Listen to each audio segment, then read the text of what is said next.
আসসালামু আলাইকুম, আমি সাংবাদিক তোমার 2.2। হাই ভাইয়া, হাউ আর ইউ? বাংলা কোন ইংলিশ বুঝি না। ভাইয়া আপনি কেমন আছেন? এই তো আপু, আলহামদুলিল্লাহ ভালো আছি। আপনি কেমন আছেন? আলহামদুলিল্লাহ ভালো আছি। আপনাকে কি কিছু প্রশ্ন করতে পারি? বলেন, কি বলবেন? আপনাকে তো দেখি অনেক পোস্ট পাস নিয়ে থাকেন, তো আপনার মাসিক ইনকাম কত? আসলে আপু, এটা নির্ধারিত না, মানে যখন যেটা আসে আর কি। আচ্ছা ভাইয়া, বুঝলাম না, একটু বুঝিয়ে বলবেন প্লিজ। আসলে আপু, আমার আম্মু বুঝছেন আমারে বলে যে 1 কেজি ডাইল নিয়ে আইতে, তো আমি ওই জায়গায় মনে কর 800 গ্রাম ডাইল নিয়ে আই আর 200 গ্রামের টাকা মাইরা দিই। আমার একটা জিনিস আনতে দিল, ওই জায়গায় মনে করেন জিনিসটার দাম হইলো 500 টাকা।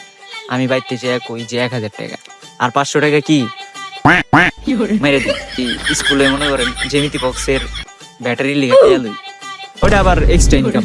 স্কুলে বেতন দেয়, স্যার টাকা দেয়, উনতে মনে করেন টাকা মাইরা দিই। মানে এই আর কি, এমনি মনে করেন পোস্ট পাস নিয়ে চলি আর কি, ওই জায়গাতে ইনকামটা আসে। আচ্ছা আপু, যাই তাহলে। ওই যে আমার আম্মু আবার টমেটো আনতে দিতেছে আমার, ওইখান থেকে কিছু ইনকাম হবে। টাটা।